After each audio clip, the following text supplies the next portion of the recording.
Richard Werner, he is an economist. You can find him at professorwerner.org, professorwerner.org.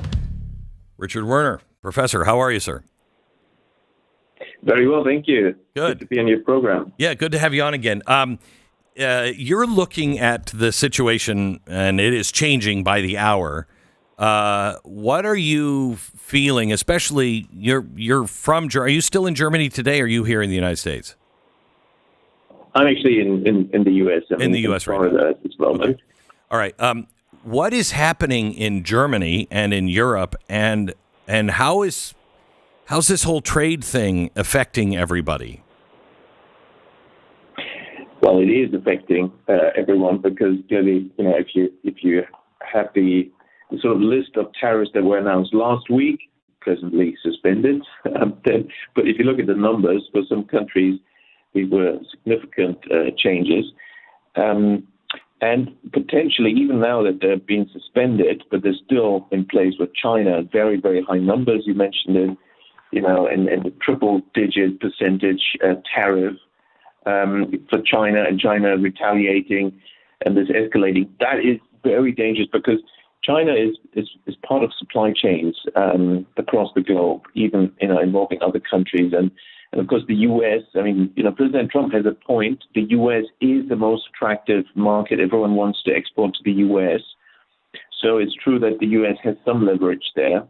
The question is, what do we want to achieve and how do we go about it in order to make sure we actually achieve it?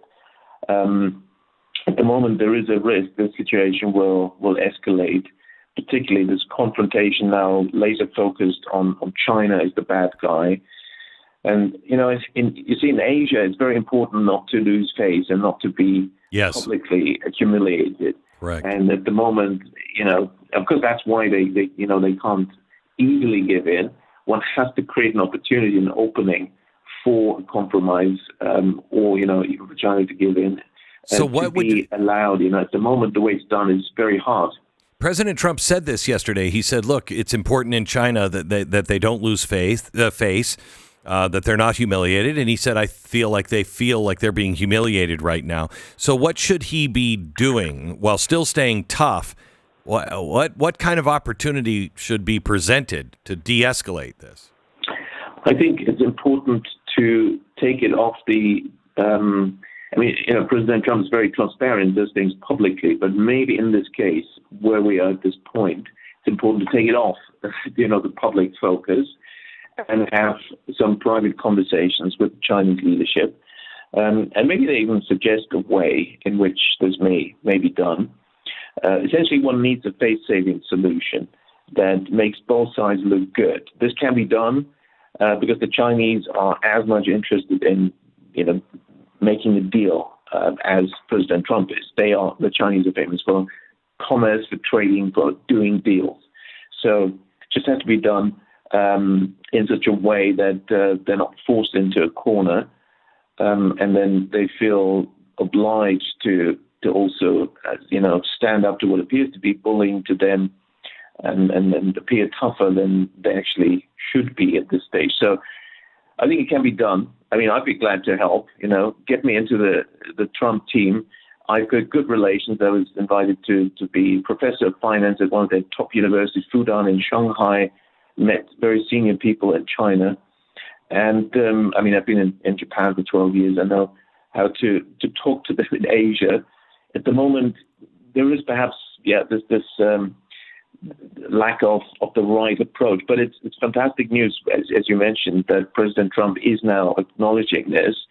And I think this creates an opening with the right advice. The other point I'd like to make, actually, is that I think it is very smart of President Trump to raise fundamentally the tariff issue and how the U.S. had not always been treated equally by other countries when it comes to trade and tariffs. That is very valid. And tariffs in history have been, actually mixed, but they have been very successful and good for America and also for other countries that use them if and when they're used in combination with the right policies, domestic policies. And that's where I think the Trump team still need some good advice. The Trump team knows that this official mainstream neoclassical economics, is not to be trusted, and that's very true. But they're still lacking the right advice. I'm an expert in high growth economics, and I think the U.S. can have 15% growth for 40 years like China had. This can be done. There's no real What needs to happen? if you have the right policies in place. What needs to happen? What is he missing? Well, because I think what's missing is the Congress doing their job and putting other things in place. What are you saying is missing? Yes. Well, it's a key thing is to do with money. And those who create money. Now, the Fed has created a lot of money, far too much, in recent years, and has caused inflation and everything. But actually, normally, central banks only create 3% of the money supply. 97% of the money supply normally is created by who? The banks, the banking system. And the banks normally, and this is capitalism, where you don't have central planners making decisions, but you've got private, commercially oriented enterprises making decisions. And so the more diversified your banking system, and particularly the more small local banks you have, the stronger your economy, the stronger job creation. And that's where in the past the U.S. has been extremely strong. But in recent years under other presidents and the other regulatory authorities have really reduced the number of small local banks. I mean, there's been a collapse in the number of community banks and local banks almost across the United States. And that's very bad for job creation and for small firms and their competitiveness. Yes. And China is the best case in point. They used to have this centralized Soviet-style system with only one bank. And then when the leader Deng Xiaoping came to power in 1978, he felt, let's forget about all this ideology under Chairman Mao. Let's deliver outcome. Let's deliver performance and growth. How do we do it? Well, let's learn from those who did it. And he went to Japan and asked the Japanese, what's your secret of success? And they told him, you need banks. How many banks do you have? One bank. Are you serious? For 600 million people at the time, something like that. Well, you need more banks than that. How about 5,000? And that's what he did. So he went back to China and created 5,000 small banks, local banks, village banks, credit unions, regional banks, rural savings banks, provincial banks. So what does Trump need to do that here? That lend to small firms. Sorry? What does he need to do to create that here? How should he be encouraging? Well, first of all, one needs to take the pressure off the small banks to merge, because the Federal Reserve and the FDIC have been closing banks and forcing them to merge. That's why thousands of banks have disappeared in the U.S. I mean, job creation, politicians talk about job creation, but who is the main employer? It is small firms. Yes. SMEs, small and medium-sized enterprises, employ between 65 and 75% of total employment. And there is a special thing about small firms. They can't get money from capital markets. Correct. Wall Street is not open to them. Their only external source of funding is banks. Local banks. With banks, that we all have another rule. Big banks don't lend to small firms. It doesn't make sense. So who lends to small firms?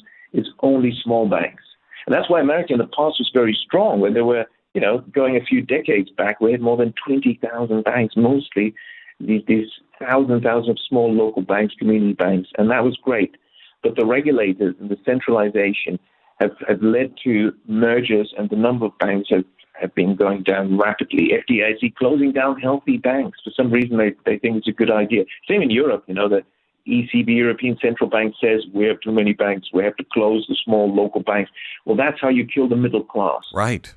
That's really what happened to the middle class, that the small firms are not supported anymore. When there's a new technology coming out, the small firms, they're not necessarily the innovators, but they're the ones that have to quickly adopt the new technology. And for that, you need money.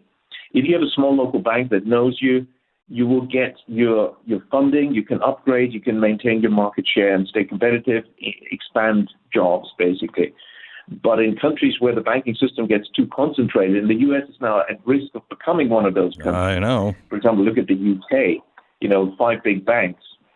The small firms get nothing from these big banks. But isn't this... Because they can't afford to do these small loans. They have to do big business. They lend to the hedge funds and private equity funds in billions. and then that works for the big banks. Is it really good that the U.S. is heading that way? No. We have to change that. So we have to change policies at the FDIC and also at the Fed. They have to be bank-friendly and therefore small firm-friendly and therefore employment-friendly. So if we combine the tariffs with the right monetary and banking policy, the U.S. can be hugely successful. All right. I mean, Glenn, you've got good connections. Help me to get to the Trump team. You can deliver this. Can be done. I'll put a word in for you, but I mean, I'm lucky to talk to the janitor. So, Richard, let me go to Europe here for a second, because I think what Trump is trying to do on many of his things is to break this elite, almost World Economic Forum grip on dismantling the West. He doesn't believe in the slow decline of the West. He is looking to change directions 180 degrees. And I think that's part of what these tariffs on Europe and everything else is, to say, look, we're going in a different direction. We have to go in a different direction. Mm-hmm. Who's with me?